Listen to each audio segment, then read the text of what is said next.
very good to have you on the show tonight. Look, we're following these kind of situations all across the country. We've talked to folks in Missouri, talked to folks in Wisconsin. Now we're down in Georgia. It's kind of the issue du jour for our economy. What do we do about data centers that obviously help power the AI economy, but they do have effects on local communities? Are you finding a workable path forward down in Fayetteville where both the residents and the company can coexist in a way that's good for everybody?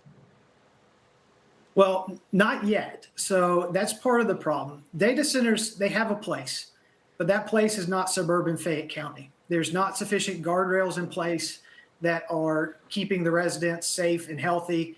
And we're concerned. We're very concerned about it. And one of our concerns is water use. And that's part of the investigation I started at the beginning of the year, is how much water they are actually using. Because when they came to town, QTS, our elected leaders, and the Development Authority all told us that they would use 2,000 gallons of water per day. As part of the open records request, I requested the water usage, and we found that they used 70 million gallons in the last year. That is over 100, or approximately 100 times the amount of water that they told us they would be using. Okay. In the statement that I read, QTS is saying that this is a billing mistake. It's an error that's going to be corrected, and they seem like they are charting a path forward. But when you talk about guardrails in situations like this, in industries that are developing, this is unlike anything that we've ever seen before. I imagine it will be cases like this, disputes like this, that kind of set some of those parameters for all communities as we move forward. Right. And part of what we need is specific delineation of how much water they're going to use. And then we need to hold them accountable if they go over it. The records that I requested from Fayette County showed that they are over 500% over their most recent estimates.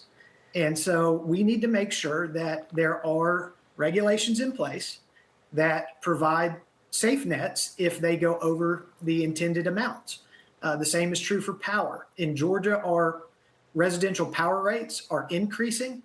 Industrial power rates that power data centers are decreasing, which means that the average resident of Georgia is subsidizing this trillion-dollar industry. And so we need to make sure that there are guardrails in place that protect the citizens. They don't have to be against data centers, specifically, but they need to make sure that the citizens have a voice and that they are protected in this scenario. Because like when you come to Fayette County, you see QTS data center. It is huge. It's massive, 6 million square feet on 600 acres right in the middle of our county. And it is causing disruptions to our community. And so our community has concerns about it. Those concerned citizens have come to me and asked me to run for county commission, to be their voice, and to make sure there's accountability and transparency going forward. And that's what we need. You hit on something that I think is important.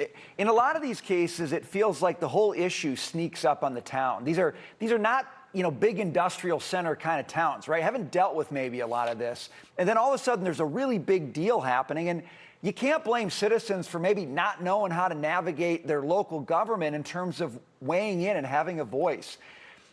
Obviously, this is such a huge issue for our economy. We're in a race with China. I don't think anybody can deny that. The president's in China right now, and AI is one of the big issues, empowering AI. Do you see a way where you can work with a QTS or whoever the company is, and you can say, look, here's what we need, here's what you can do, let's make this happen?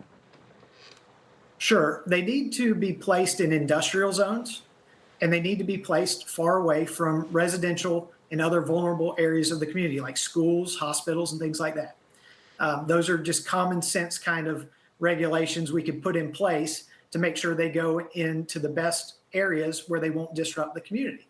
And regarding data centers in China and things like that, I know that it is critical, not just for technological advancement here in our country, but for national security concerns as well.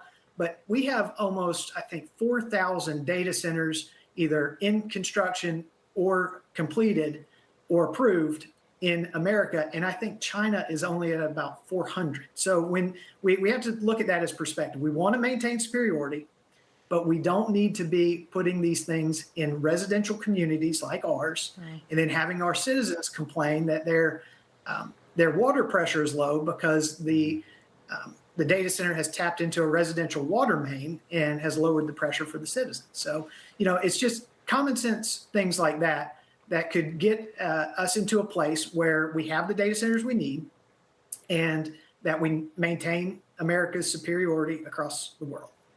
All right. Well, James Clifton, we appreciate you coming on today and sharing your perspective. And we, of course, will continue to follow it all. Appreciate it, sir.